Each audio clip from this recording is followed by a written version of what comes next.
धम्मपथावर चालणाऱ्या विश्वातील सर्व धम्मप्रिय बंधूंनो आणि भगिनींनो, सर्वांना जय भीम, जय संविधान, नमो बुद्धाय. मित्रो, मी डोरनळीकर विद्यासागर.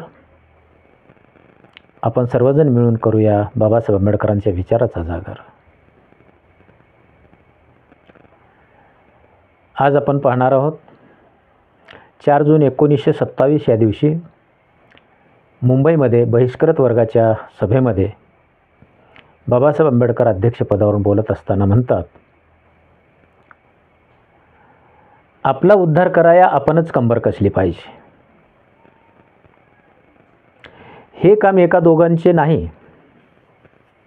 यात अनेक लोकांनी आपल्या छातीचा कोट करून आपली माणुसकी इतर लोकांच्या पुढे सिद्ध करून घेतली पाहिजे.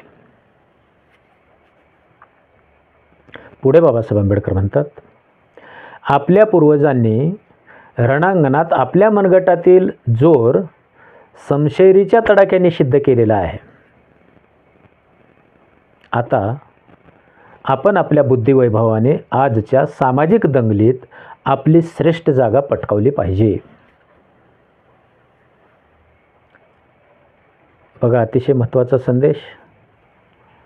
बाबासाहेब आंबेडकर, डॉक्टर बाबासाहेब आंबेडकर लेखन आणि भाषणे खंड 18 भाग 1 मधील पान नंबर 53 वरती म्हणतात की आपला उद्धार दुसरा कोणी करू शकत नाही, आपणच त्यासाठी कंबर कसली पाहिजे. आणि पुढे बाबासाहेब आंबेडकर म्हणतात, ते आपल्या पूर्वजांनी त्यांच्या मनगटाच्या जोरावरती तलवारीच्या तडाख्यांनी ते सामर्थ्य सिद्ध केलेलं आहे.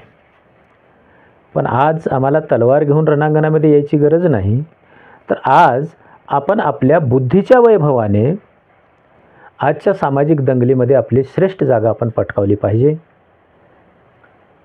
म्हणजे बुद्धीचं सामर्थ्य वाढवलं पाहिजे आणि मोक्याच्या माऱ्याच्या जागा पटकावल्या पाहिजेत, असं बाबासाहेब आंबेडकर सांगतात. तर हा महत्त्वाचा संदेश आपण सर्वांनी गांभीर्याने समजून घेतला पाहिजे, घ्यावा अशी अपेक्षा व्यक्त करतो. आणि आपण ऐकून घेतलात. हा विचार आवडला असेल तर नक्कीच या चॅनलला सबस्क्राईब करा, जास्तीत जास्त शेअर करा आणि लाईक करा अशी विनंती करतो. थांबतो. जय भीम, जय संविधान, नमो बुद्धाय.